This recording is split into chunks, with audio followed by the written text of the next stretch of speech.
Do you understand what dyslexia is? A lot of people think they understand, but there's a whole lot more to it than people realize. In town today from Vancouver is Cathy McMillan, and she has founded Decoding Dyslexia BC. Cathy, welcome to the show. Thank you for having me. Yes, Sue. you're very welcome. Also here, of course, Heidi Coleman from the RIH Foundation, who first approached me and said, you have to have this lady on your show to talk about this. So thanks for being here. Thank you. That's right. We're having a mini med, and Cathy's coming to speak, but you'll talk about that. But thank you for having her on. It's so important. Of course. Yeah. So tonight, and this is for the public, it's a free seminar, mini med, as Heidi said, to learn more about dyslexia. Cathy, we don't have a lot of time, but give us sort of an understanding of some of the misconceptions surrounding this disorder. Okay, well, the first is a lot of people think that dyslexics see backwards, and that is not right. The number one thing that dyslexics have problem with is spelling. Even if they get lots of remediation, they will always have trouble spelling. It is a reading disorder. You may see it written as a reading disorder.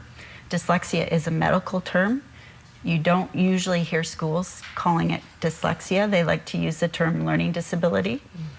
20% of the population has a learning disability. And of that 20%, 80% of it is dyslexia.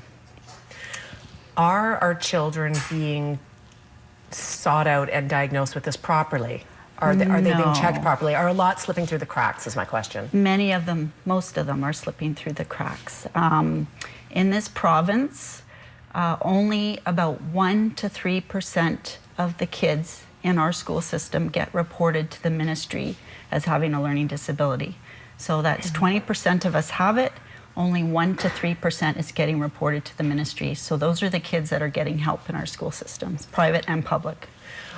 You explained to me, or I saw it in an email that you wrote, about how somebody with dyslexia has a problem seeing, say, the word slip. You take away the S and what's left is lip. But right. They have trouble seeing that. Well, it's a phonological processing problem. So they don't understand how language is formed. So these kids cannot learn with whole language methods, which is what they tend to do in school systems. They need phonics instruction. They need the words broken down into syllables. Even at that, there's still probably 2% of dyslexics that still won't ever really fully read to their grade level. Mm-hmm. You have 2 children that have been diagnosed with dyslexia. You have founded Decoding Dyslexia BC because you want to see more resources and more attention put on this. That's correct. Are you having success with that? Yes, I'm making small baby steps. We came together June last year. Decoding Dyslexia actually started in the US 3 years ago in New Jersey. Everybody on our board of directors is a parent with a child with dyslexia. I have made some small strides in the Lower Mainland, and I get lots of phone calls from parents. Parents want to actually hear from other parents. I mean, we get lots of advice from professionals, which is great and wonderful, but you want to hear the other side. You want to hear, okay, well, how did that work for your kid, and that kind of thing. It's, you want to identify with someone who has the same problem. Absolutely. And tonight is a part of this. You're going to be speaking tonight, of course. Yes. But also, this movie will be shown. It's called The Big Picture. It's award-winning. I believe Robert Redford's son produced or directed this. Yep, Robert Redford's son, James Redford, produced it, and it is an award-winning documentary film. It has Charles Schwab, Sir Richard Branson, a whole bunch of American famous dyslexics in it, and James Redford's son, who's severely dyslexic. So great exposure. It was on HBO. It's going to be shown tonight. What time do things get underway, and where can people come? I understand there's a Henry Grube as well today at 3 o'clock, so we should mention that too. Yeah. So Henry Grube at 3 o'clock, and then at the Coast Hotel. Coast will start at 6:30.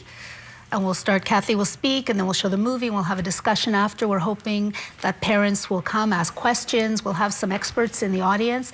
And we're hoping after that we come away with a good support group for parents, which we don't really have here, and whether we form our own through Cathy at Decoding Dyslexia here in Kamloops. But from what I hear from people who are so excited about it is they want support. They're not getting enough support, and so this will be a parents group coming together. It'll be great. Excellent. Because from what I understand, if you don't understand what this issue is, and so many kids have it, it will have an absolutely negative and detrimental effect on their entire educational process, which is very detrimental to their entire life. And their lives. I mean, they say that 70% of people are in our jailing system are illiterate.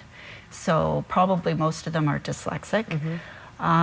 These kids can do very well, very, very well, if they're diagnosed properly. Exactly. Yeah. We're out of time, but I'm glad we got the nutshell version in here on Midday today. Cathy, thank you for being here. Thank you for having me. And you're so welcome. Heidi, thank you for letting us know about it. Okay. And just a reminder, if you would like to learn more and perhaps get involved, meet some other parents who have concerns today at 3 o'clock at the Henry Group, and again tonight at the Coast Kamloops Hotel and Conference Center at 6:30.